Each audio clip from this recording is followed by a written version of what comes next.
अस्सलामु अलैकुम वरहमतुल्लाहि वबरकातुह।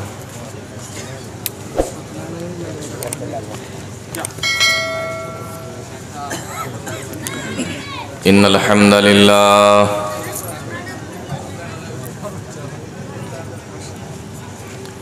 नहमदुहु व नस्तईनुहु व नस्तगफिरुह व नऊज़ु बिल्लाहि मिन शुरूरि अनफुसिना व मिन सय्यिआति अअमालिना। मन यहदिहिल्लाहु फला मुज़िल्ल लहु व मन युज़लिल फला हादिय लहु। व अशहदु अल्ला इलाहा इल्लल्लाहु वहदहु ला शरीका लहु व अशहदु अन्ना मुहम्मदन अब्दुहु व रसूलुहु। या अय्युहल्लज़ीना आमनुत्तक़ुल्लाहा हक़्क़ तुक़ातिही व ला तमूतुन्ना इल्ला व अंतुम मुस्लिमून। या अय्युहन्नासुत्तक़ू रब्बकुमुल्लज़ी ख़लक़कुम मिन नफ़्सिन वाहिदह व ख़लक़ मिनहा ज़ौजहा व बस्स मिनहुमा रिजालन कसीरन व निसाअ वत्तक़ुल्लाहल्लज़ी तसाअलून बिही वल अर्हाम इन्नल्लाहा काना अलैकुम रक़ीबा। या अय्युहल्लज़ीना आमनुत्तक़ुल्लाहा व क़ूलू क़ौलन सदीदा युस्लिह लकुम अअमालकुम व यग़फ़िर लकुम ज़ुनूबकुम व मन युतिइल्लाहा व रसूलहु फ़क़द फ़ाज़ फ़ौज़न अज़ीमा।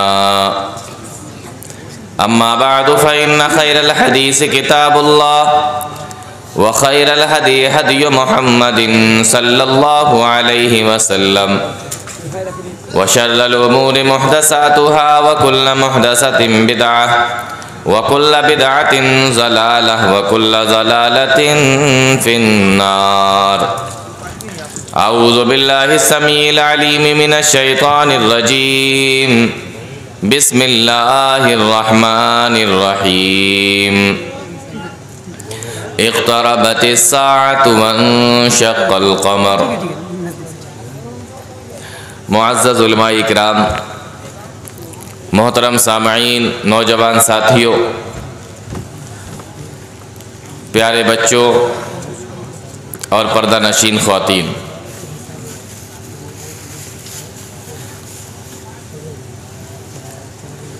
बग़ैर किसी तमहीद के सीधे अपने मौजू पर आते हैं। और आज जिस मौजू के तहत आपके सामने कुछ बातें करना है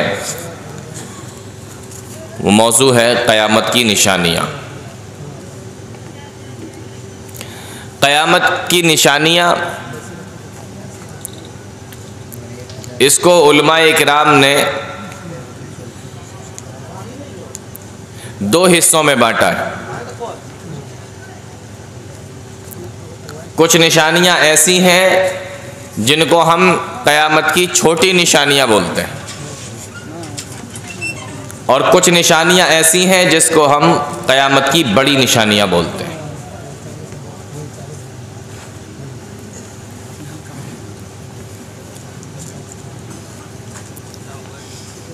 अल्लाह रब्बुल आलमीन ने कुरान करीम के अंदर इरशाद फरमाया, इक़्तरबतिस साअतु वंशक़्क़ल क़मर। इक़्तरबतिस साअतु वंशक़्क़ल क़मर। क़यामत करीब आ गई और चांद फट गया। क़यामत करीब आ गई और चांद दो टुकड़े हो गया। अल्लाह रब्बुल आलमीन कुरान करीम के अंदर क्या बता रहा है कि क़यामत बिल्कुल करीब है। और क़यामत के करीब होने की निशानी क्या है कि चांद फट जाएगा, दो हिस्सों में बढ़ जाएगा, टुकड़े टुकड़े हो जाएगा। चांद का जिक्र किया गया। इससे पता ये चला कि एक वक्त तो वो आएगा जब हज़रत इसराफील अलैहिस्सलातु वस्सलाम सूर फूकेंगे और कायनात की हर चीज़ तबाह बर्बाद हो जाएगी, ज़मीन, आसमान, चांद, सूरज, सारी चीज़ें। लेकिन इस आयत के अंदर अलग से चांद का जिक्र किया गया। इससे पता ये चलता है कि सूर फूंकने से पहले भी एक टाइम ऐसा आएगा कि ये चांद दो हिस्सों में बंट जाएगा। और वो टाइम कब आया? अल्लाह के नबी सल्लल्लाहु अलैहि वसल्लम मक्का के अंदर हैं। मक्का के कुछ सरदार मुशरिकीन मक्का इकट्ठा हुए और प्यारे नबी सल्लल्लाहु अलैहि वसल्लम के पास में पहुंचे। कहा, हम आपके ऊपर ईमान ले आएंगे अगर अब आप हमें कोई मौजिज़ा दिखा दें, हमें कोई मौजिज़ा दिखा दें, हम आपके ऊपर ईमान ले आएंगे। प्यारे नबी सल्लल्लाहु अलैहि वसल्लम ने पूछा, क्या मौजिज़ा देखना चाहते हो? क्या देख कर ईमान लाओगे? कहा, हम ये चाहते हैं, रात का वक्त था, मिना का मैदान था और चांद आसमान पे निकला हुआ था। कहा, हम ये चाहते हैं कि ये जो चांद आप देख रहे हो, इस चांद के अगर दो टुकड़े कर दो तो हम आपके ऊपर ईमान ले आएंगे, हम मुसलमान हो जाएंगे। और प्यारे नबी सल्लल्लाहु अलैहि वसल्लम तो यही चाहते थे कि किसी तरीके से लोग ईमान ले आए, मुसलमान हो जाए। आपको हमेशा इस बात की फिक्र रहा करती थी। आपने अल्लाह से दुआ की और हदीस के अंदर आता है, सही बुखारी की रिवायत है कि चांद दो हिस्सों में बट गया, दो हिस्से हो गए चांद के। सहाबी रसूल बयान फरमाते हैं कि चांद के दो टुकड़े इस तरीके से हुए कि एक टुकड़ा पहाड़ के इस तरफ हो गया और दूसरा टुकड़ा पहाड़ के इस तरफ हो गया और पहाड़ चांद के बीच में दिखाई दे रहा था। इस तरीके से चांद दो हिस्सों में बट गया। यह अल्लाह के नबी सल्लल्लाहु अलैहि वसल्लम का बहुत बड़ा मौजिज़ा था। मुशरिकीन मक्का ने अपनी आंखों से देख लिया कि चांद के दो टुकड़े हो गए हैं और ख़ुद उन्होंने ही मुतालबा किया था कि अगर चांद के दो टुकड़े कर दोगे तो हम ईमान ले आएंगे। और प्यारे नबी सल्लल्लाहु अलैहि वसल्लम ने अल्लाह से दुआ फरमाई, चांद के दो टुकड़े भी हो गए। अब तो ईमान ले आना चाहिए था ना, अब मुसलमान हो जाना चाहिए था, लेकिन ईमान नहीं लाए, मुसलमान नहीं हुए, बल्कि कहने लगे, हम तो ये समझते थे, हम ये जानते थे कि मोहम्मदुर रसूलुल्लाह बहुत बड़ा जादूगर है सल्लल्लाहु अलैहि वसल्लम। हम पहले से ये जानते थे कि तुम बहुत बड़े जादूगर हो, लेकिन हमें ये नहीं मालूम था कि तुम इतने बड़े जादूगर होगे कि ज़मीन के अंदर तो तुम्हारा जादू चला ही करता है, दुनिया के अंदर तो तुम्हारा जादू चला ही करता है, लेकिन हमें ये नहीं मालूम था कि तुम इतने बड़े जादूगर होगे कि आसमान पर भी तुम्हारा जादू चल जाएगा और चांद के ऊपर भी तुम्हारा जादू चल जाएगा और उस जादू के ज़रिए से तुम चांद के दो टुकड़े कर दोगे। ईमान उनकी किस्मत में नहीं लिखा था, बहाने बनाना शुरू कर दिए, बातें बनाना शुरू कर दी। हमारे यहाँ भी आज ऐसा ही होता है। अल्लाह रब्बुल आलमीन जिसकी किस्मत में हिदायत लिख दे, थोड़ा सा सुनने के बाद भी वो सीधे रास्ते की तरफ आ जाता है, और जो जिसकी किस्मत में हिदायत नहीं होती है, आप उसको कितना भी सुना दो, कितनी भी बातें बता दो, वो आपसे बहस करता चला जाएगा, लेकिन आपकी बात मानने को तैयार नहीं होगा, चाहे आप कुरान सुनाओ, चाहे आप हदीस सुना दो। तो चांद के दो टुकड़े हो गए। अल्लाह रब्बुल आलमीन ने क्या फरमाया, इक़्तरबत अस्साअतु वंशक़्क़ल क़मर, क़यामत करीब आ गई और चांद दो टुकड़े हो गया। यानी क़यामत की निशानियों में से एक निशानी ये भी है कि चांद दो हिस्सों में बढ़ जाएगा। और ये चांद दो हिस्सों में अल्लाह के नबी जनाब मोहम्मद रसूलुल्लाह सल्लल्लाहु अलैहि वसल्लम के ज़माने ही में बढ़ चुका है। इससे पता ये चला कि क़यामत अब बहुत करीब है। अब मैं आपको एक बात और बताऊं, ये चांद जो दो टुकड़े हुआ, यहां पर एक एतराज़ है। बहुत से तो ऐसे हैं जिन्होंने ये एतराज़ किया, वो इस्लाम को मानते ही नहीं हैं, मुसलमान नहीं हैं, उन्होंने एतराज़ किया।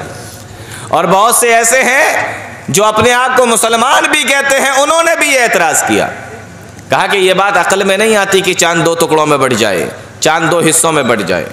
लेकिन ये अलग बात है कि आज की साइंस भी इस बात को साबित करती है। और ऐसे इशारे मिले हैं, जो लोग चांद पर गए और वापस आए, उन्होंने इस तरीके के इशारे किए और बताया कि ऐसा मालूम होता है कि चांद के बीचों बीच में कोई लकीर पड़ी हुई है। किसी ज़माने में ऐसा लगता है कि ये चांद दो हिस्सों में बटा था। लेकिन इस्लाम की हक्कानियत लोगों में साबित न हो जाए, इस बात को छुपा लिया गया। बता देंगे तो कुरान करीम के अंदर उसका जिक्र मौजूद है। इस्लाम सच्चा मजहब साबित न हो जाए, इसलिए इस बात को उन्होंने छुपा लिया। तो एतराज़ ये हुआ कि ये बात अकल में नहीं आती कि चांद के दो टुकड़े हो सकते हैं। और अगर चांद के दो टुकड़े हुए तो पूरी दुनिया के अंदर चांद दिखाई देता है, मक्का वालों के अलावा किसी दूसरे को क्यों नहीं दिखाई दिया? चांद कई तो नहीं होते ना, चांद तो एक ही होता है। हिंदुस्तान वालों का भी वही चांद, अरब वालों का भी वही चांद, पूरी दुनिया का वही चांद। आप यहाँ से देखोगे तो आपको दिखाई देगा, कोई अपने मुल्क से देखेगा उसको भी दिखाई देगा। तो जब चांद दो हिस्सों में बटा और सारी दुनिया का एक ही चांद है, तो हर मुल्क वाले को दिखना चाहिए था। सिर्फ मक्का वालों को क्यों दिखाई दिया कि चांद दो हिस्से हो गया? एतराज समझ में आया? सवाल, एतराज समझ में आ गया? अब उसका जवाब बताता हूं। जवाब उसका यह है कि जब आधी दुनिया के अंदर रात होती है तो आधी दुनिया के अंदर दिन होता है। और जहां पर दिन होता है वहां चांद दिखाई नहीं देता। सूरज की रोशनी में चांद का पता नहीं चलता किधर है। कभी कभार थोड़ा बहुत दिख जाए अलग बात है, लेकिन जैसे रात में दिखता वैसे दिन में नहीं दिखाई देता। तो आधी दुनिया में रात थी, आधी दुनिया में दिन था। जहां पर दिन था तो वो दिन की रोशनी में, सूरज की रोशनी में उनको चांद क्या दिखाई देगा कि चांद दो हिस्सों में बट गया। इसलिए जहां पर दिन था उन्होंने नहीं देखा, तो ये कोई एतराज की बात नहीं। लेकिन आधी दुनिया में तो रात थी ना, तो आधी दुनिया वाले तो देख ही लेते ना कम से कम। तो जहां जहां रात थी तो वहां वहां सारे लोग कोई आसमान में ऐसे निगाह लगाकर अपना सर ऊपर करके चांद ही को थोड़ी देख रहे थे। कोई सो रहा होगा, कोई काम कर रहा होगा, कोई कहीं और होगा, कोई कहीं और होगा। इसलिए जहां रात थी उनको भी पता नहीं चला। और उसकी मिसाल यूं समझ लो कि आज कई दिन पहले साइंटिस्ट हमें यह बता देते हैं कि फला दिन फला रात में चांद ग्रहण होगा, चांद पे ग्रहण लगेगा, हमें मालूम होता है। उसके बावजूद भी हम देखते नहीं, हम लोग सो जाते कि नहीं सो जाते? तो जब मालूम होता है तब नहीं देखते, और जब मालूम ही नहीं था तो कौन देखेगा? इसलिए यह एतराज करना कि फला मुल्क वालों ने नहीं देखा, उन लोगों ने नहीं देखा, मक्का वालों ही ने सिर्फ क्यों देखा, तो जवाब यह है कि आधी जगह रात थी, आधी जगह दिन था। दिन वाले कैसे देखते? जो रात वाले थे, तो रात वाले जो थे वो सारे के सारे चांद ही थोड़ी देख रहे थे। कोई सो रहा होगा, कोई काम कर रहा होगा, कोई कहीं होगा, कोई कहीं होगा। तो जो लोग देख रहे थे उन्होंने देख लिया, जो नहीं देख पाए उन्होंने नहीं देखा। तो चांद के दो टुकड़े हुए, यह क़यामत की निशानियों में से एक निशानी है जिसको अल्लाह रब्बुल आलमीन ने कुरान करीम के अंदर बयान फरमाया। दूसरी निशानी बताता हूँ। एक हदीस के अंदर आया, अल्लाह के नबी सल्लल्लाहु अलैहि वसल्लम फरमाते हैं, बुइस्तु अना वस्साअतु कहातैन। क़यामत की एक निशानी ये भी है, प्यारे नबी इरशाद फरमाते हैं, बुइस्तु अना वस्साअतु कहातैन। मुझे और क़यामत को बिल्कुल ऐसे भेजा गया है जैसे ये मेरी दो उंगलियां हैं। ये जो दो उंगली देख रहे हो, फरमाया मैं और क़यामत बिल्कुल ऐसे आए हैं जैसे ये दो मेरी उंगलियां हैं। अब आप इन दोनों उंगलियों को देख लीजिए। प्यारे नबी फरमाते हैं कि जिस तरीके से ये दो उंगलियां मिली हुई होती हैं, इसी तरीके से मैं और क़यामत भेजा गया हूँ। क़यामत और हम बिल्कुल दोनों इसी तरीके से आए हैं। ये दो उंगलियां उठाई प्यारे नबी सल्लल्लाहु अलैहि वसल्लम ने और इशारा फरमाया कि हम और क़यामत बिल्कुल ऐसे ही आए। अब मैं आपको इसकी थोड़ी सी तशरीह बताता हूँ। ये दो उंगलियां, इन दोनों उंगलियों के बीच में कोई और तीसरी उंगली नहीं है। एक उंगली और उसके बाद में दूसरी उंगली, इन दोनों उंगलियों के बीच में कोई तीसरी उंगली नहीं है। इससे पता ये चला कि अल्लाह के नबी सल्लल्लाहु अलैहि वसल्लम के बाद सीधे क़यामत आएगी, बीच में कोई दूसरा नबी नहीं आएगा। अब अगर कोई दूसरा नबी अगर कोई दूसरा इंसान नबुव्वत का दावा करता है तो समझ लेना कि वो झूठा है, दज्जाल है, कज़्ज़ाब है, झूठा है। क्योंकि प्यारे नबी फरमाते हैं कि मैं और क़यामत ऐसे आए जैसे ये दो उंगलियां, और इन दो उंगलियों के बीच में कोई तीसरी उंगली नहीं होती है। बात समझ में आ रही? बीच में कुछ है नहीं है ना। अब अगर नबी के बाद और क़यामत से पहले कोई आदमी खड़ा हो जाए और वो ये कहे कि मैं भी नबी हूं, तो वो आदमी कौन है? हाँ, झूठा है वो आदमी, क्योंकि इन दोनों उंगलियों के बीच कोई तीसरी उंगली नहीं होती। दूसरी चीज, प्यारे नबी सल्लल्लाहु अलैहि वसल्लम ने ये दो उंगलियों से इशारा फरमाया। इन दो उंगलियों के बीच में कितनी दूरी होती है? आप इन दोनों उंगलियों को कितना फैला सकते हैं? ये ज़रा सी दूरी है, ये बिल्कुल छोटी सी दूरी है। इससे पता ये चलता है कि अल्लाह के नबी सल्लल्लाहु अलैहि वसल्लम के बाद क़यामत बिल्कुल करीब है, जैसे इन दो उंगलियों के बीच में ज़्यादा दूरी नहीं होती। आप इन दो उंगलियों को कितना फैला सकते हो, कितनी दूर कर सकते हो? बस इतना, ये जो जगह है इससे ज़्यादा नहीं फैला पाओगे। बस इतनी जगह रह गई अल्लाह के नबी सल्लल्लाहु अलैहि वसल्लम के बाद और क़यामत तक की। बस इतना ही टाइम है, ये टाइम पूरा हो जाएगा, क़यामत आ जाएगी। प्यारे नबी सल्लल्लाहु अलैहि वसल्लम ने दो उंगलियों से इशारा करके बताया। तीसरी चीज, अल्लाह के नबी सल्लल्लाहु अलैहि वसल्लम ने ये दो उंगलियां दिखाई। ये दो उंगलियां, इन दो उंगलियों के अंदर ये जो उंगली है, ये बीच वाली उंगली जिसको कहा जाता है, यह उंगली बड़ी है, और उसके बाद में ये छोटी उंगली है। ये वो उंगली है जिसके ज़रिए से नमाज में हम इशारा करते हैं जब तहियात में तशहुद के अंदर बैठते हैं, कायदा में बैठते हैं। ये दो उंगलियां हैं। ये जो बड़ी वाली उंगली है, ये आदम अलैहिस्सलातु वस्सलाम से लेकर जनाब मोहम्मद रसूलुल्लाह सल्लल्लाहु अलैहि वसल्लम तक का ज़माना है। ये बड़ी उंगली है, ये आदम से लेकर नबी तक का ज़माना है, ये टाइम पूरा हो चुका है। ये छोटी वाली उंगली है, ये नबी से लेकर क़यामत तक का ज़माना है, ये भी टाइम पूरा होने वाला है। मालूम ये हुआ जो बड़ा टाइम था वो तो चला गया, अब जो छोटा वाला टाइम था वो बचा है, और ये भी कब पूरा हो जाएगा हमें नहीं पता।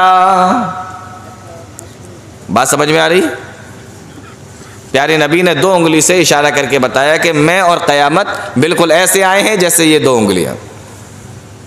अब मैं आपको एक बात और बताता हूं, ये दो उंगलियां हैं, इसमें से बड़ी ये उंगली है, छोटी ये है। लेकिन नमाज में इशारा किससे करते हो? बड़ी से या छोटी से? इस वाली से करते हो ना, जिससे नमाज में इशारा करते हो, ये फजीलत में बड़ी है, ये अफजल है उस उंगली से। इंसान के बदन के अंदर जैसे जो हिस्से हैं, इंसान के बदन के अंदर जो हिस्से हैं, इसमें से कुछ हिस्से ऐसे हैं जो दूसरे हिस्सों से अफजल हैं। जैसे ये हमारा चेहरा, ये पूरे बदन के अंदर सबसे अफजल हिस्सा है। हमारा ये चेहरा, जो हमारी ये पेशानी, ये पूरे बदन में सबसे अफजल हिस्सा है, सबसे बेहतरीन हिस्सा है, इसलिए अल्लाह ताला ने इसको ऊपर बनाया। बात समझ में आ रहा है? चेहरा और पैर बराबर तो नहीं होते ना, चेहरे का मकाम बड़ा है, चेहरे का दर्जा बड़ा है, पैरों का छोटा है। इसी तरीके से हर इंसान बराबर नहीं होता, किसी का मकाम बड़ा होता है, किसी का मकाम कम होता है। ऐसे ही हमारी ये दो उंगलियां, इसमें बड़ी ये ज़रूर है लेकिन मकाम इसका कम है। ये छोटी है, इससे हम नमाज में इशारा करते हैं, ये अफजल उंगली है, ये इससे फजीलत में बड़ी है। तो जो उंगली बड़ी है ये आदम से लेकर हज़रत ईसा अलैहिस्सलातु वस्सलाम तक का ज़माना और उनकी उम्मतें हैं। और ये जो छोटी उंगली है जनाब मोहम्मद रसूलुल्लाह सल्लल्लाहु अलैहि वसल्लम से लेकर क़यामत तक का ज़माना और आपकी उम्मत है। ये उंगली छोटी ज़रूर है लेकिन फजीलत में ये इससे ज़्यादा है। इसी तरीके से जनाब मोहम्मद रसूलुल्लाह सल्लल्लाहु अलैहि वसल्लम का ज़माना और आपकी उम्मत दूसरी उम्मतों से बाद में ज़रूर आई, इसका टाइम छोटा ज़रूर है ये, लेकिन पहली वाली उम्मतों से ज़्यादा अफजल है। समझ में आया कुछ? तो प्यारे नबी सल्लल्लाहु अलैहि वसल्लम ने क्या किया? 2 उंगलियां दिखाई। आपने फरमाया बुइस्तु अना वस्साअतु कहातैन, मैं और क़यामत बिल्कुल ऐसे भेजे गए जैसे ये 2 उंगलियां। अब जरा सोचो, अल्लाह के नबी तो ये बता रहे हैं कि हम और क़यामत बिल्कुल करीब करीब आए हैं। मैं जब चला जाऊंगा तो क़यामत आ जाएगी, मेरे जाने के बाद क़यामत आ जाएगी। अल्लाह के नबी सल्लल्लाहु अलैहि वसल्लम को गए हुए तकरीबन 1500 साल हो गए। अब सोचो क़यामत कितने करीब आ चुकी है। बात समझ में आ रही है? दिक्कत तो नहीं हो रही समझने में? तो दूसरी निशानी प्यारी नबी सल्लल्लाहु अलैहि वसल्लम फरमाते हैं कि मैं और क़यामत बिल्कुल ऐसे भेजे गए। पहली निशानी चांद फट जाएगा। चांद कब फटा? अल्लाह के नबी सल्लल्लाहु अलैहि वसल्लम के ज़माने में जब आप मक्का में थे। दूसरी निशानी कि मेरा आना और क़यामत का आना दोनों ऐसे जैसे ये 2 उंगलियां। तो 2 चीज़ें समझ में आ गई। तीसरी चीज़ देखिए, तीसरी हदीस बताता हूँ आपको। प्यारे नबी सल्लल्लाहु अलैहि वसल्लम के पास हज़रत जिब्रील अमीन आए। फरिश्ते हैं और अजीम फरिश्ते हैं, फरिश्तों के सरदार हैं। लेकिन अल्लाह के नबी सल्लल्लाहु अलैहि वसल्लम के पास में एक इंसान की शक्ल में आए और आकर सवाल किए। बड़ी लंबी हदीस है, हदीस जिब्रील के नाम से मशहूर है। मुझे सारी बातें नहीं बताना है क्योंकि हदीस तो बड़ी लंबी है। उन्होंने कई सवाल किए, अल्लाह के नबी ईमान के बारे में बताइए, इस्लाम किसे कहते हैं, एहसान किसे कहते हैं, और इसी तरीके से मुझे कि क़यामत कब आएगी मुझे ये भी बताइए। प्यारे नबी फरमाते हैं कि मुझे भी नहीं पता कि क़यामत कब आएगी, इसका इल्म तो सिर्फ अल्लाह रब्बुल आलमीन के पास में। तो जिब्रील अमीन ने एक और सवाल कर दिया, अल्लाह के नबी अगर क़यामत कब आएगी आप नहीं बता सकते, आपको नहीं मालूम है, तो आप इतना बता दीजिए कि उसकी निशानियां क्या हैं। निशानी क्या है क़यामत की? प्यारे नबी सल्लल्लाहु अलैहि वसल्लम ने जवाब दिया, क़यामत की निशानी ये है। इस हदीस के अंदर अल्लाह के नबी फरमा रहे हैं क़यामत की निशानी है अंतलिदल अमतु रब्बतहा।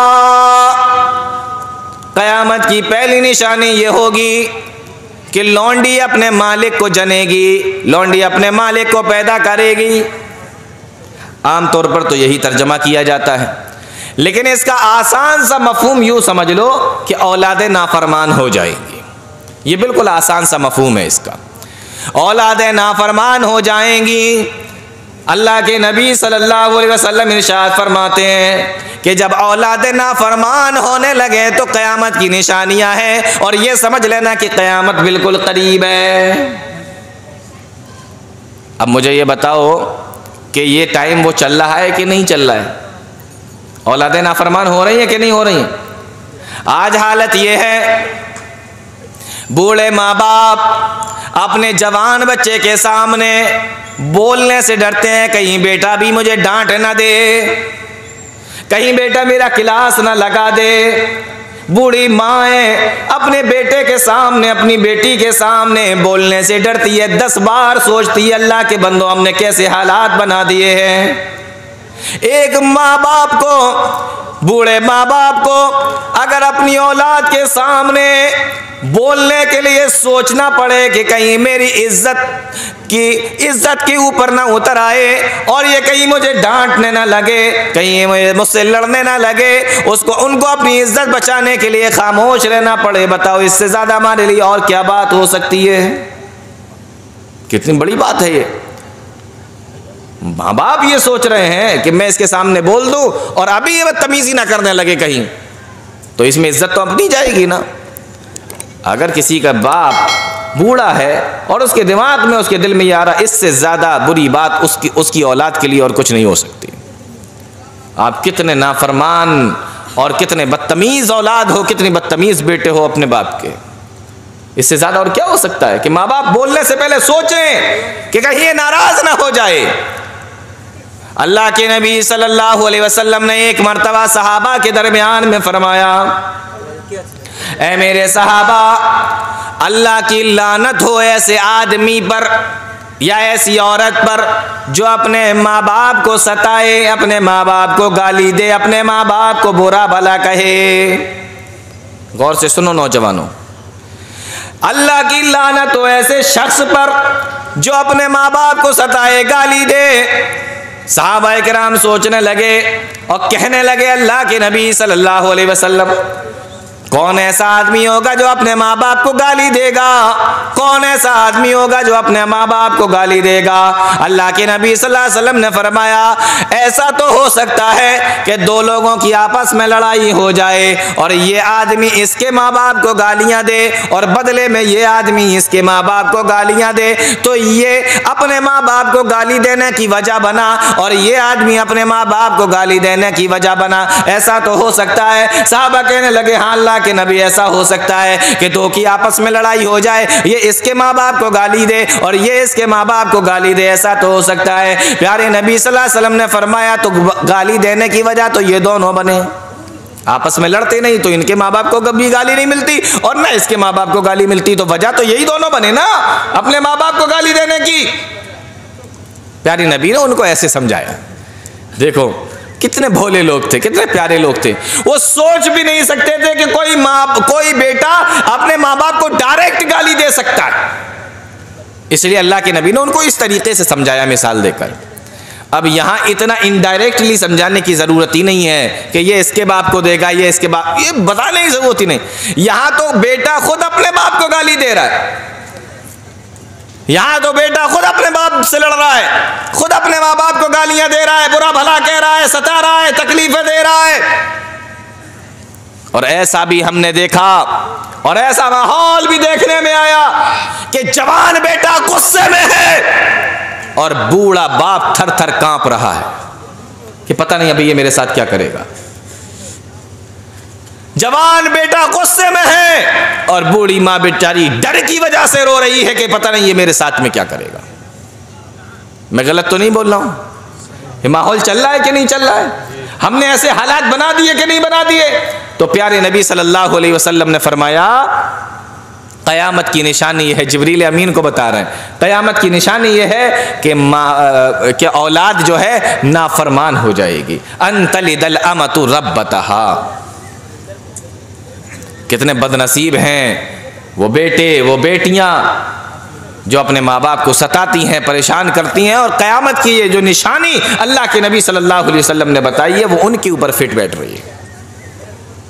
मैं आपको एक मिसाल दूं। अभी मुझसे पहले भी शेख तकरीर कर रहे थे, औलाद ही के ताल्लुक़ से बहुत प्यारी तकरीर, माँ बाप के ताल्लुक़ से बहुत प्यारी तकरीर कर रहे थे, बड़ी अच्छी मिसालें दे के समझा रहे थे। मैं भी आपको एक मिसाल देता हूँ। माँ बाप अपनी औलाद को कितना प्यार करते हैं ये हम लोग कभी नहीं समझ पाएंगे।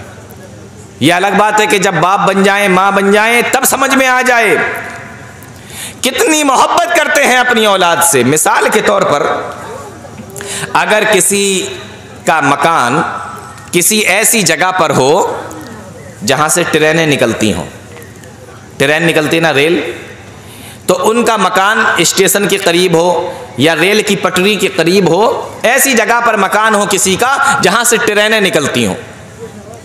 ट्रेनों की आवाज़ 5 किलोमीटर 10 किलोमीटर कितनी दूर से सुनाई देती है कि नहीं? हाँ।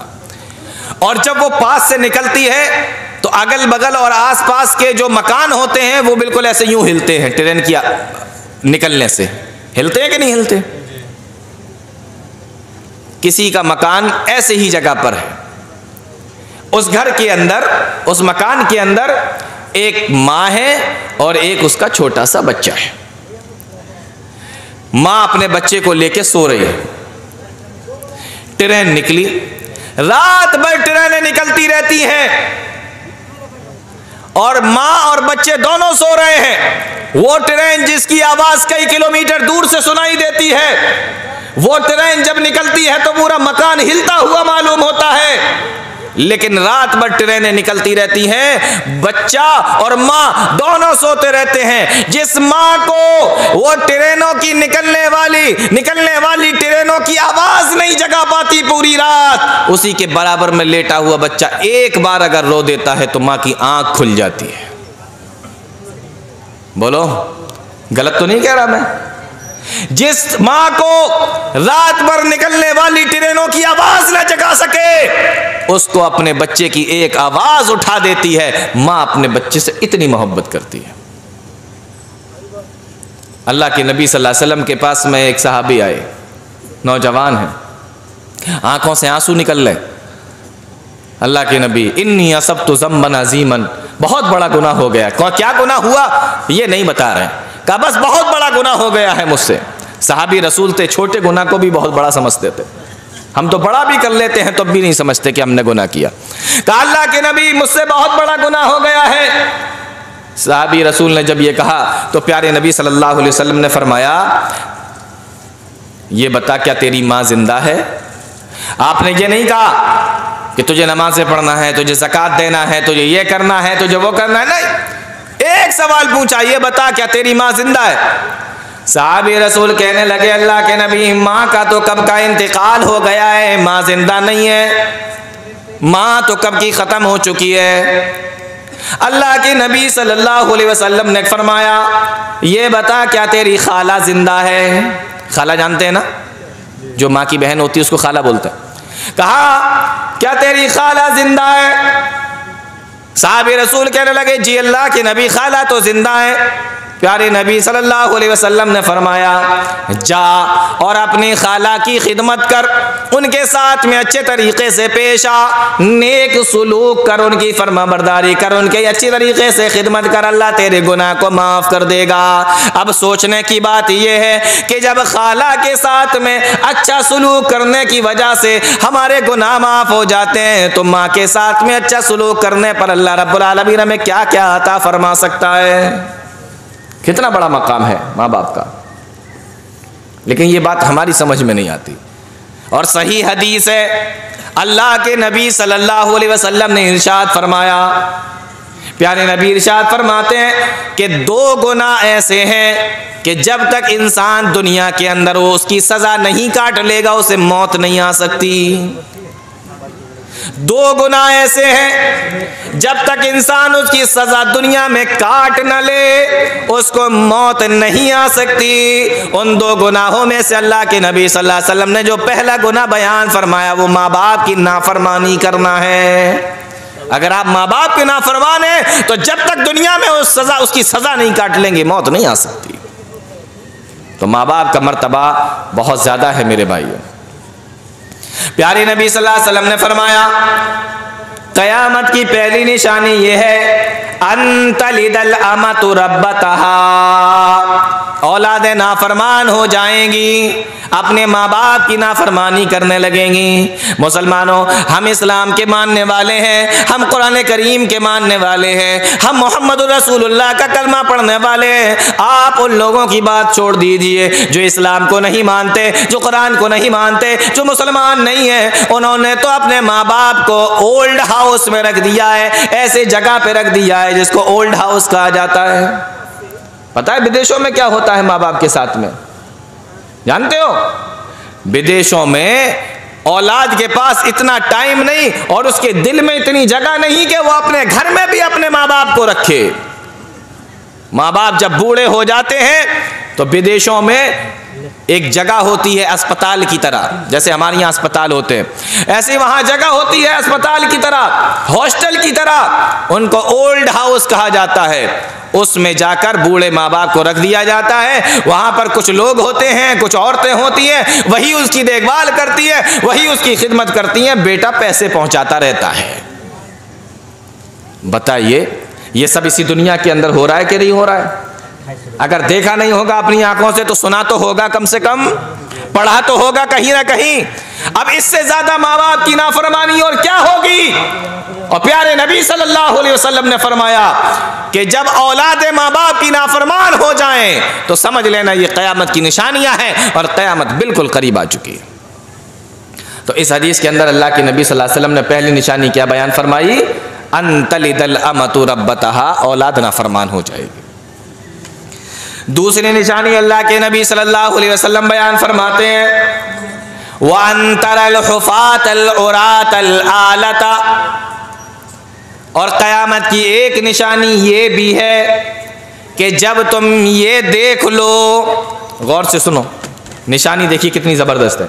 प्यारे नबी फरमाते हैं कि जब तुम ये देख लो कि नंगे पैर रहने वाला, नंगे बदन रहने वाला, फटे हाल कल्लाश गरीब आदमी, ऐसा मोहताज जो दूसरों की यहाँ काम करने वाला, दूसरों की बकरियां चराने वाला, ऐसे लोग जिनके पास में पैरों में पहनने के लिए जूते नहीं है, चप्पल नहीं है, जिनके पास में कपड़े पहनने के लिए, बदन पे पहनने के लिए कपड़े नहीं है, और जब तुम देख लो कि दूसरों की बकरियां चराने वाला, दूसरों की मजदूरियां करने वाला, दूसरों की यहाँ काम करने वाला लोगों को जब तुम देखो, रिया अशाय यततावलूना फिल बुनियान, वो अपनी ऊंची ऊंची बिल्डिंगें बनाने लगेंगे, वो अपनी ऊंची ऊंची बिल्डिंगें तामीर करने लगेंगे, बेहतरीन मकान तामीर करने लगेंगे, तो समझ लेना कि क़यामत बिल्कुल करीब आ चुकी है। निशानी समझ में आई? आज आप देख लीजिए, 10 साल पहले किसी की हालत देखो और 10 साल के बाद उसकी हालत देखो। आप किसी गांव में चले जाओ, आज से 10 साल पहले किसी के गांव में गए होगे, और 10 साल के बाद आप उस गांव में जब पहुंचोगे तो आप देखोगे कि हालात बिल्कुल बदल चुके हैं। जहां कच्चे मकान थे वहां पक्के मकान बन चुके हैं, जहां कच्चे रोड थे वहां पक्के रोड बन चुके हैं, जहां पर छोटे छोटे मकान होते थे वहां बड़े बड़े मकान हो चुके हैं, जहां पर 1 मंजिल के मकान होते थे वहां 2-2, 3-3 मंजिल की घर और मकान बन गए। प्यारे नबी फरमाते हैं एक वक्त ऐसा होगा कि पहनने के लिए चप्पल नहीं, पहनने के लिए ढंग के कपड़े नहीं, और फिर जल्दी जल्दी जल्दी जल्दी लोग मालदार होने लगेंगे। आज हमारे यहाँ देख लो, लोग मजदूर हैं, परेशान हैं, काम करने के लिए दिल्ली चले गए, काम करने के लिए बंबई चले गए, काम करने के लिए सऊदी चले गए, कहीं और चले गए, और 5 साल बाद 10 साल बाद लौट कर आए, बेहतरीन मकान बना के तैयार कर लिया। ऐसा होता है कि नहीं होता? बोलो, एक भी निशानी ऐसी तो नहीं है कि आप कहो कि ये कौन सी निशानी आपने बता दी, ऐसा तो नहीं होता। सारी निशानियां वो है जो हम अपनी आंखों से देख रहे हैं। प्यारे नबी सल्लल्लाहु अलैहि वसल्लम ने फरमाया कि जब तुम देख लो, आज आपने देखा होगा, वीडियो के अंदर देखा होगा, या इस तरीके से आपने फोटो में देखा होगा, जब कभी दुबई का फोटो आता है ना, बेहतरीन ऊंची होटलें, बेहतरीन ऊंची बिल्डिंगें, बेहतरीन एयरपोर्ट, बेहतरीन रोड, और ये और वो, बेहतरीन बेहतरीन सब कुछ।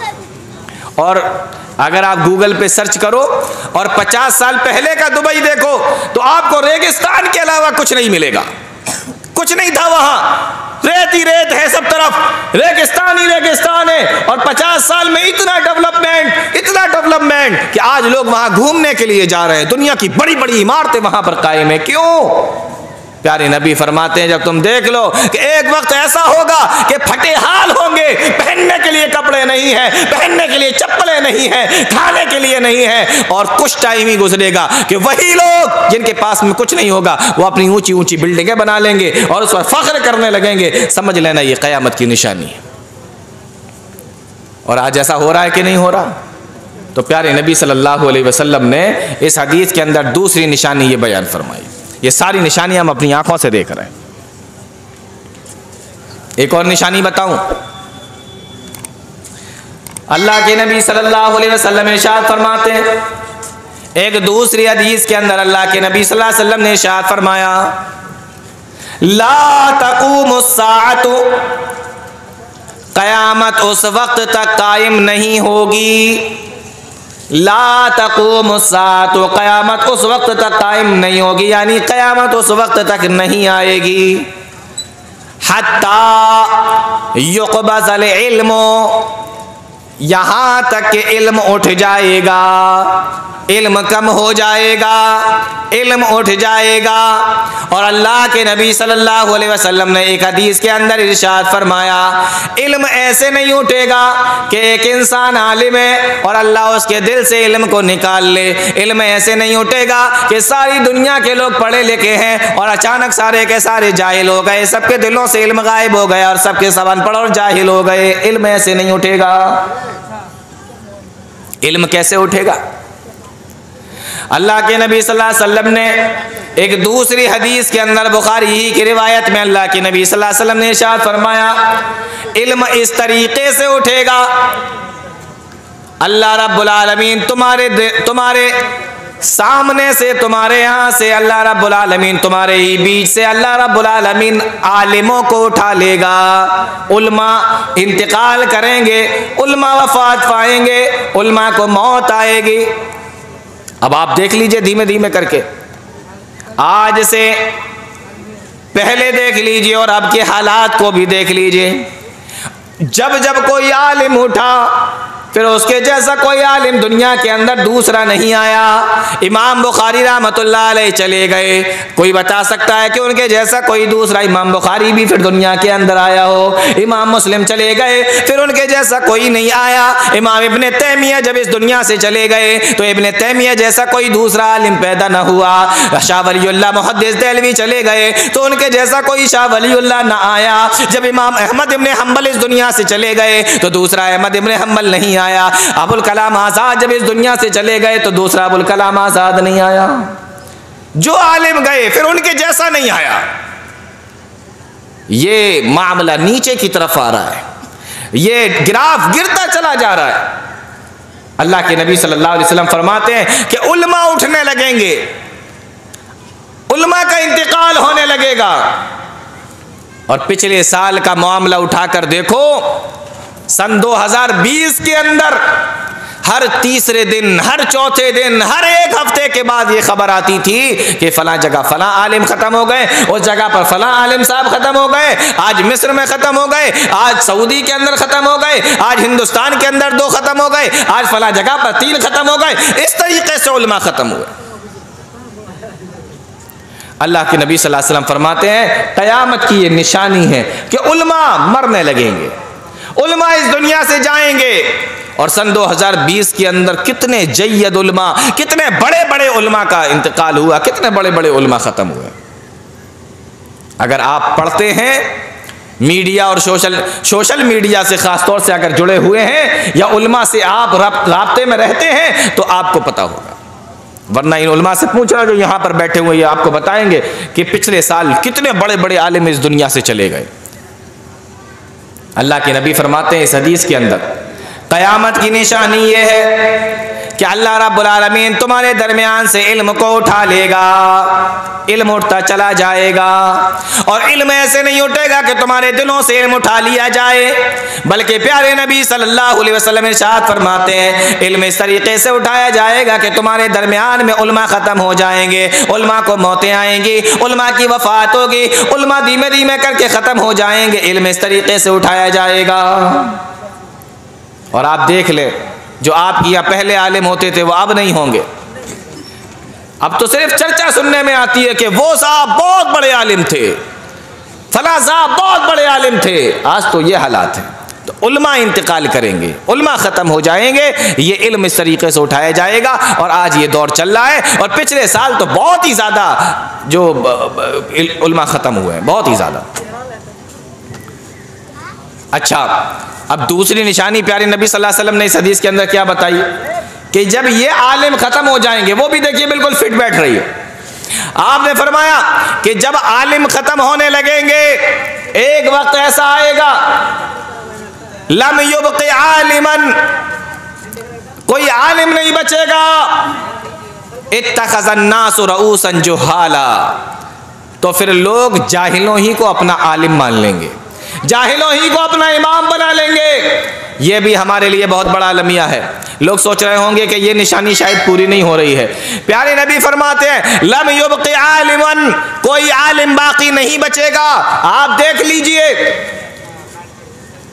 मान लो ये आपका इलाका है, आपका गांव है, आपकी जगह है, ये यहाँ पर 1, 2, 4, 5 आलिम आपको मिल जाते होंगे, लेकिन इसी मुल्क के अंदर कितने गांव और कितनी बस्तियां मुसलमानों की ऐसी हैं जहां पर कोई आलिम नहीं है, कोई आलिम नहीं है। क्या आप ये गारंटी के साथ